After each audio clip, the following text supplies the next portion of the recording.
Hello दोस्तों, क्या आप 18 साल के हैं? अगर है तो आइए आज का मित्र की ट्रेनिंग करते हैं, जिसमें ट्रेनिंग के बाद आपको मिलेंगे और हमको मिलेंगे बहुत सारे सामान, जैसे कि हेलमेट, जूते, टी-शर्ट और लाइफ सेविंग जैकेट के अलावा मच्छरदानी, टॉर्च, प्राथमिक उपचार का डिब्बा इत्यादि। इसके साथ जब भी हम ट्रेनिंग कर लेते हैं, इन सभी चीजों को मिल जाएगा, तो जब भी कोई आपदा आती है तो हम समाज की सेवा के लिए हमेशा तत्पर रहेंगे, हाजिर रहेंगे और एक सशक्त समाज के लिए हम लोग काम करेंगे। इसके अलावा आपको पता है कितने सारे फायदे मिलेंगे इस ट्रेनिंग करने के बाद? आप आपदा जोखिम की पहचान कर सकते हैं, आप समाज जागरूकता कर सकते हैं, प्रशिक्षण और निर्माण कर सकते हैं, यानी ट्रेनिंग किस तरह से कौन सी सिचुएशन को हैंडल करना है और आपदा पूर्व तैयारी, यानी आपदा से पहले की क्या तैयारी हम लोगों को होनी चाहिए उसकी बात करते हैं। आपदा से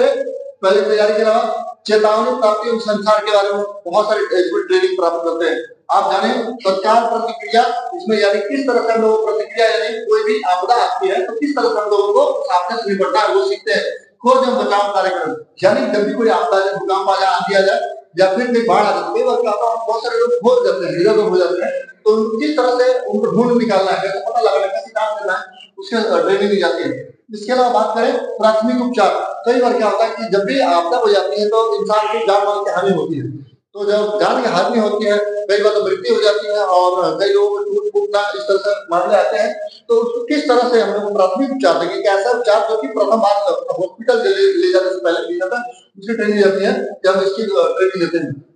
इसके अलावा हम लोग भीड़ कंट्रोल करना सीखते हैं। कई बार क्या होता है कि बहुत सारे लोग घबरा जाते हैं कि भीड़ को कैसे कंट्रोल करें, तो इस ट्रेनिंग में हम लोग ये भी सीखेंगे कि नगर कितने सारे लोग क्यों ना हो, उसको किस तरह से कंट्रोल किया जाए, इसके बारे में सीखते हैं। इसके अलावा बात करें आगे तो संचार और समन्वय के बारे में सीखते हैं कि किस तरह से कम्युनिकेशन मतलब करें, कम्युनिकेट करें लोगों से। और जब भी आप लोगों को पता है कभी जब आपदा आती है तो कई बार क्या होता है मोबाइल का टावर भी मोबाइल काम नहीं करता है, तो किस तरह से फिर भी लोगों से कॉन्टेक्ट करना है, इससे ट्रेनिंग दी जाती है। राहत सामग्री का वितरण, इसका मतलब यह है कि जब हम ट्रेनिंग कर लेते हैं आपदा मित्र की, तो राहत सामग्री वितरण का मतलब है कई बार सरकार हो या फिर कोई प्रशासन हो, लोगों को यानी समाज के लोगों को क्या करता है, राशन का वितरण करता है। जैसे सूखा राशन हो सकता है, वो क्या है कि आपका मान लीजिए हो गया आपका चूरा हो गया, नमकीन है, बिस्कुट है, गुड़ है, ये भूजा इत्यादि आपको उसको सरकार या फिर वहां के प्रशासन लेके आपको अदा करती है, उसके लिए आप लोग काम करते हैं। पुनर्वास में सहयोग करते हैं, इसका दस्तावेजीकरण में भी काम करते हैं। तो हम आप लोग से यही गुजारिश करते हैं, यदि आप आपदा मित्र की ट्रेनिंग करना चाहते हैं और ये सिर्फ 1 सप्ताह की ट्रेनिंग है, तो आप मुझे जल्द से जल्द संपर्क कर सकते हैं। आपके पास ये आईडी सामने दे दिया गया और आप मुझे जैसे संपर्क करेंगे, हम और आप मिलकर के क्यों ना एक समाज के लिए आपका मित्र बन करके, एक ऐसा मित्र जो किसी आपदा में काम आए, निःशुल्क और